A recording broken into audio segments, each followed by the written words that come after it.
ವೀಕ್ಷಕರೇ, ತಾಯಿಯೇ ದೇವರು. ತಾಯಿ ಮಕ್ಕಳಿಗಾಗಿ ತನ್ನ ಜೀವನವನ್ನೇ ಮುಡಿಪಾಗಿಟ್ಟಿರ್ತಾಳೆ. ಪ್ರೀತಿ, ಮಮತೆ, ವಾತ್ಸಲ್ಯದ ರೂಪನೇ ತಾಯಿ. ಕಥೆನಲ್ಲಿ ಕೆಟ್ಟ ಗಂಡ, ಮಗ, ಮಗಳು ಇರಬಹುದು, ಆದ್ರೆ ಕೆಟ್ಟ ತಾಯಿ ಇರೋದಿಲ್ಲ ಎಂಬ ಮಾತಿದೆ. ಈ ಆಧುನಿಕ ಸಮಾಜದಲ್ಲಿ ಆಗಾಗ ಈ ಮಾತು ಸುಳ್ಳಾಗ್ತಾನೆ ಬಂದಿದೆ. ಈ ದಿನ ನಾವು ಅಂತಹ ಒಬ್ಬ ತಾಯಿಯ ನೀಚ ಕೃತ್ಯದ ಬಗ್ಗೆ ತಿಳಿಯೋಣ. ಮಕ್ಕಳನ್ನು ರಕ್ಷಿಸಬೇಕಾದ ತಾಯಿಯೊಬ್ಬಳು ಮಾನವೀಯತೆಯನ್ನು ಮರೆತು ತನ್ನ 3 ವರ್ಷದ ಮಗುವನ್ನು ಕತ್ತುಕೊಯ್ದು ಕೊಂದು ಹಾಕಿದ್ದಾಳೆ. ವೀಕ್ಷಕರೇ, ಈಕೆ ಕಾಜಲ್ ಬಿಹಾರದ ಮುಜಾಫರ್ಪುರದಲ್ಲಿ ತನ್ನ ಗಂಡ ಹಾಗೂ ಮುದ್ದಾದ 3 ವರ್ಷದ ಮಿಸ್ಟಿ ಎಂಬ ಹೆಣ್ಣು ಮಗುವಿನ ಜೊತೆ ವಾಸ ಮಾಡ್ತಿರ್ತಾಳೆ. ಗಂಡ, ಮುದ್ದಾದ ಮಗು ಇದ್ರೂನು ಗಂಡನಿಗೆ ತಿಳಿಯದಂತೆ ಒಬ್ಬ ಯುವಕನ ಜೊತೆ ಅಕ್ರಮ ಸಂಬಂಧವನ್ನ ಇಟ್ಕೊಂಡಿರ್ತಾಳೆ. ಪ್ರಿಯಕರನ ಮೇಲೆ ಆಸೆ ಹೆಚ್ಚಾಗಿ ತನ್ನನ್ನು ಮದುವೆಯಾಗುವಂತೆ ಕೇಳಿದಾಗ ಆಗ ಆತ, ಆಯ್ತು, ನಾನು ನಿನ್ನನ್ನು ಮದುವೆ ಆಗ್ತೀನಿ, ಆದ್ರೆ ನಿನ್ನ ಮಗಳು ನಮ್ಮ ಜೊತೆ ಇರೋದು ಬೇಡ ಅಂತ ಒಂದು ಕಂಡೀಷನ್ ಅನ್ನ ಹಾಕ್ಬಿಡ್ತಾನೆ. ತನ್ನ ಅನೈತಿಕ ಸಂಬಂಧಕ್ಕೆ ಅಡ್ಡಿಯಾಗಿರುವ ಮಗಳನ್ನು ಹೇಗೆ ತನ್ನ ದಾರಿಯಿಂದ ದೂರ ಮಾಡ್ಕೊಳ್ಬೇಕು ಅಂತ ಯೋಚಿಸ್ತಾ ಇರ್ತಾಳೆ. ಖಾಸಗಿ ಹಿಂದಿ ಚಾನೆಲ್ ನಲ್ಲಿ ಕ್ರೈಮ್ ಪೆಟ್ರೋಲ್ ಕಾರ್ಯಕ್ರಮವನ್ನು ನೋಡುವ ಅಭ್ಯಾಸವಿದ್ದ ಕಾಜಲ್ ಕಣ್ಣಿಗೆ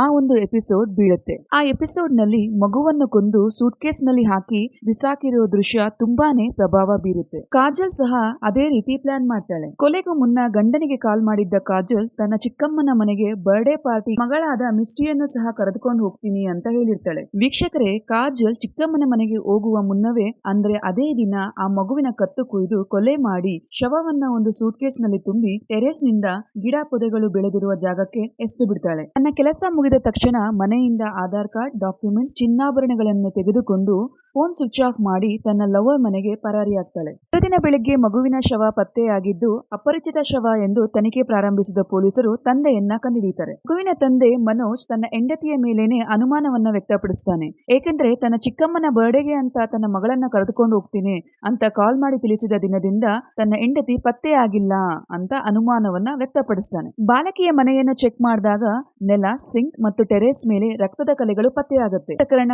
ಎಲ್ಲೆಡೆ ಚರ್ಚೆಗೆ ಗ್ರಾಸವಾಗುತ್ತೆ.